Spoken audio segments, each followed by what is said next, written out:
Hello, this is a short video which will introduce the Big Five personality model and provide some thoughts and insights into how you could facilitate a team building session with it. So, over the next 10 minutes, I will describe the model and share some ideas about how you might go about facilitating a team session, which would get people to think about themselves and others and how they interconnect best based on this um, personality framework. So, by means of a quick explanation about the five-factor model and why I like to use it.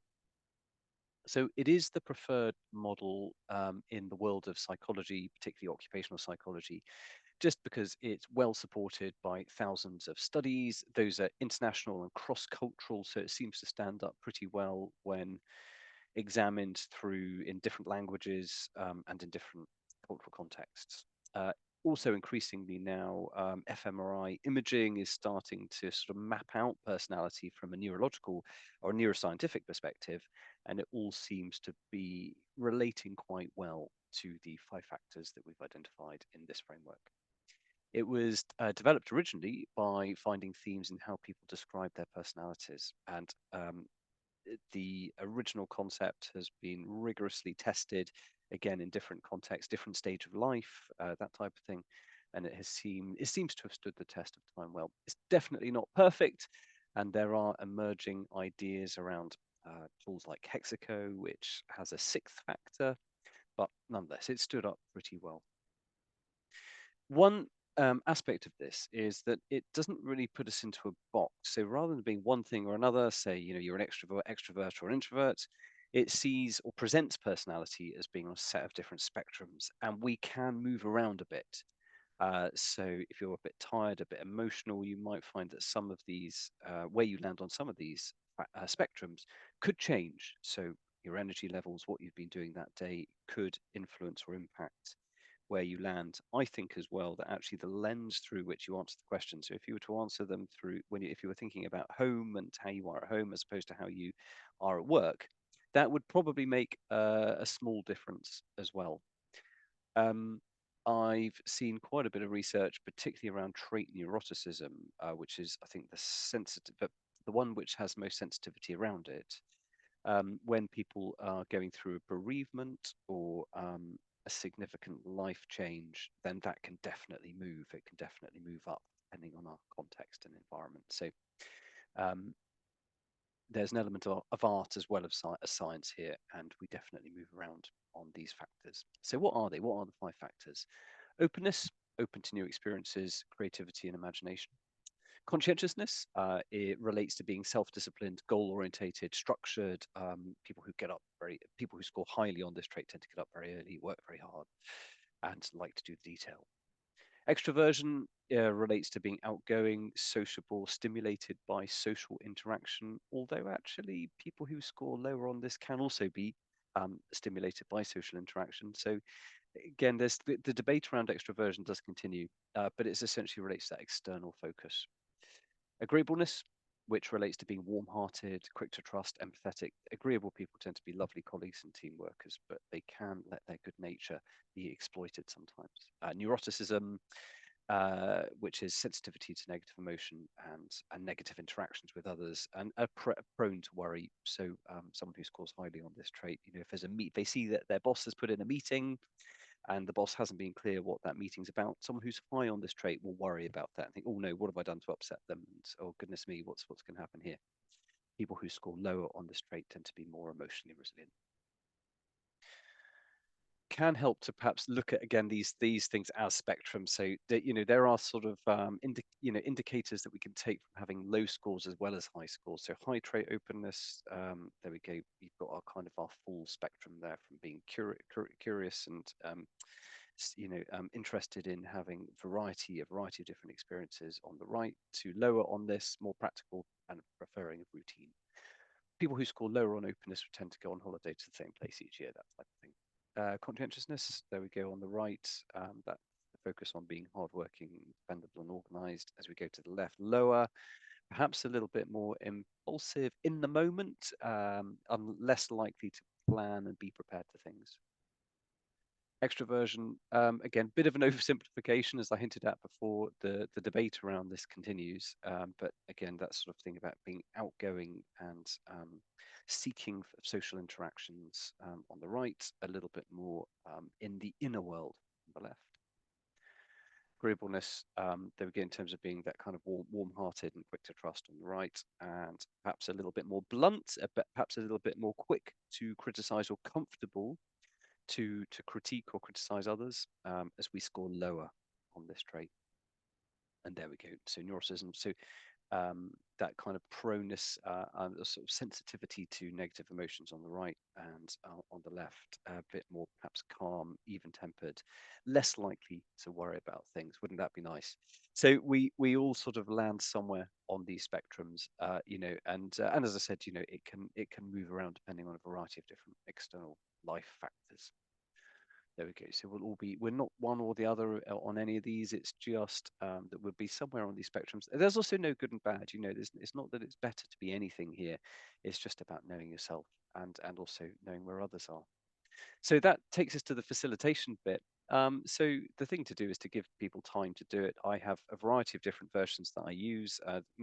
They've all generally been put together by academics. So the nice thing about the five-factor model is it's generally free to use it, unless you use for certain licensed versions, but most of them are free. The key thing is just to make sure that people are happy. A little bit of contracting at the start to make sure people are happy to share their results. I think it's just making sure that there's a little bit of trust in the group, and that's why I think explaining the model first, and that again there isn't a good and a bad to this. It's just who we are is quite important. But again, a little bit of contracting. What I like to do then is create a physical spectrum. Could be indoors or outdoors. You could use a couple of chairs, one chair to indicate sort of low, one chair to indicate high, and possibly a third in the middle to kind of mark out the 50% area, or kind of like the slap bang in the middle. You could use natural features if you're outdoors, lampposts, bins, all that, trees, all that sort of thing. So it's just about creating a physical spectrum for people to walk around on. Means that people can see it and be part of it rather than look at it just in abstract. Against each factor, and I'll generally work through the five in order. I'll ask participants to stand wherever they are on that spectrum, so wherever their results indicate. So if you come out as 50 on trait openness, they need to stand in the middle. If you were a lower score, you'd be on the left-hand side, a higher score on the right-hand side. So we kind of get everybody sort of stood on the spectrum, respective of where their sort of overarching score takes them. So some questions that you can ask. Do you agree, first of all? Do you agree with your score? Do you think that the model's got you right? And if you don't, you might well be right. But at the same time, if you don't agree, could there be something about this, informing your own self-awareness that could be of value to think about? Another question to ask is, how do you think your score on this factor shows up in your work?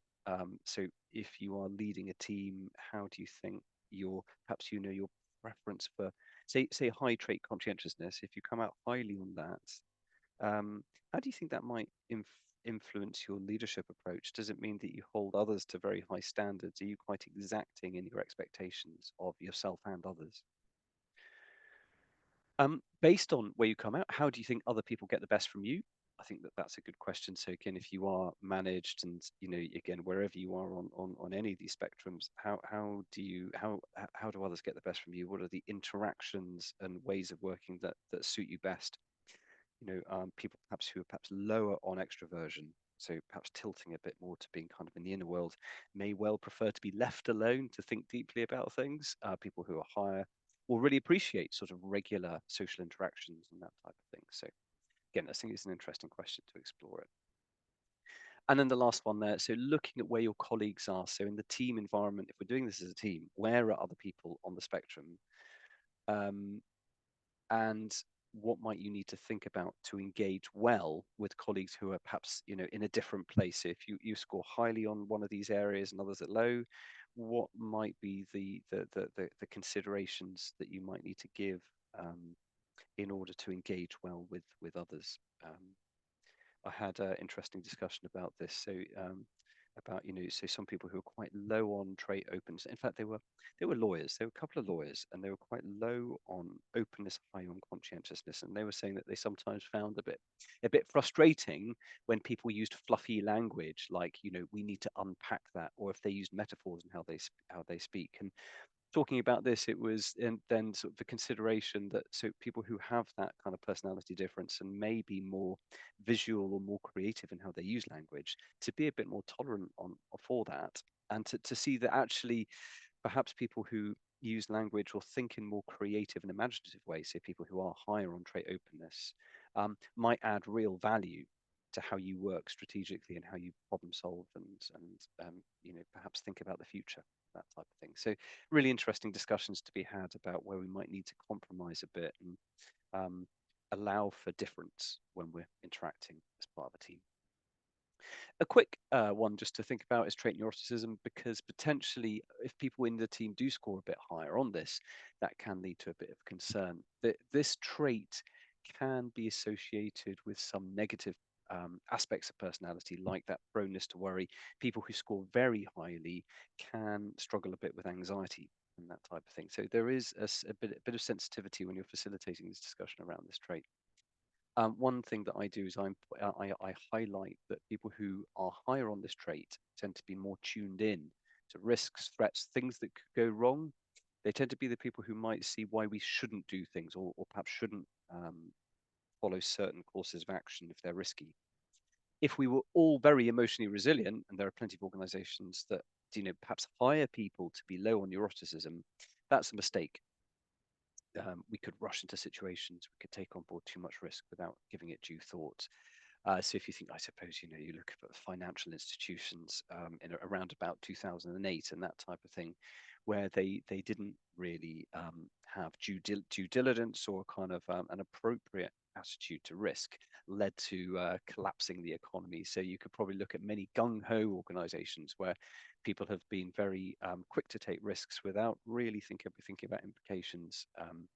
They have struggled as a result. So people who score highly on this trait bring real value.